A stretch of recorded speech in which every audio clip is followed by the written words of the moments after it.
یوم اطفال۔ جس قوم کے بچے نہیں خوددار اور ہنرمند، تم اس قوم سے تاریخ کے معمار نہ مانگو۔ اڑنے دو پرندوں کو ابھی شوخ ہوا میں، پھر لوٹ کے بچپن کے زمانے نہیں آتے۔ پھول سے بچوں کو دے شاداب موسم کی نوائد، خشک سالی میں بہت برگ و ثمر بھی دے انہیں۔ ہندوستان میں یوم اطفال 14 نومبر کو منایا جاتا ہے۔ جیسے ہی ہم یوم اطفال سنتے ہیں، ہمیں فوراً پنڈت جواہر لال نہرو یاد آ جاتے ہیں، کیونکہ یوم اطفال سے جواہر لال نہرو کا نام جڑا ہوا ہے۔ 1964 میں جب پنڈت جواہر لال نہرو انتقال کر گئے، تبھی سے یہ تقریب شروع ہوئی۔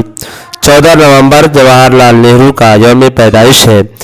جواہر لال نہرو بڑے ہی اعلیٰ شخصیت کے حامل تھے، چونکہ نہرو جی کو گلاب اور بچوں سے بہت پیار تھا۔ جب بھی باہر نکلتے تو ان کے کوٹ پر گلاب سجا ہوا نظر آتا تھا۔ جہاں کہیں بچے نظر آتے تو نہرو ان کے ساتھ ہو لیتے۔ بچوں سے اس لگاؤ کی وجہ سے نہرو کو بچے چچا نہرو کہہ کر پکارتے تھے، یعنی بڑے پنڈت کہہ کر پکارتے تھے تو بچے چچا نہرو۔ جواہر لال نہرو 14 نومبر 1889 عیسوی کو پیدا ہوئے۔ بھارت کی تحریک آزادی میں بڑھ چڑھ کر حصہ لیا۔ بھارت آزاد ہوا تو پہلے وزیر اعظم بنے۔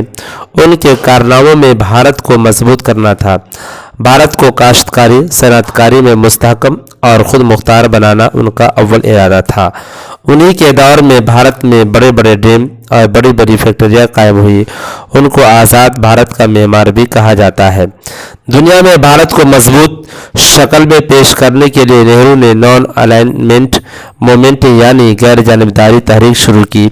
بھارت اور چین کے درمیان دوستی کے لیے پنچشیل 5 اصول پیش کیے، جو دنیا کے سیاسی میدان میں کافی مقبول ہوئی۔ 1964 میں پنڈت نہرو کا انتقال ہو گیا اور تبھی سے ہر سال پنڈت جواہر لال نہرو کی یوم پیدائش یوم اطفال منایا جاتا ہے۔ دیار عشق میں اپنا مقام پیدا کر، نیا زمانہ نئے صبح و شام پیدا کر۔ خدا اگر دل فطرت شناس دے تجھ کو، سکوت لالہ و گل میں کلام پیدا کر۔ اڑایا ہے کچھ ورق نرگس نے، کچھ لالا نے، کچھ گل نے، چمن میں ہر طرف بکھری ہوئی ہے داستاں میری۔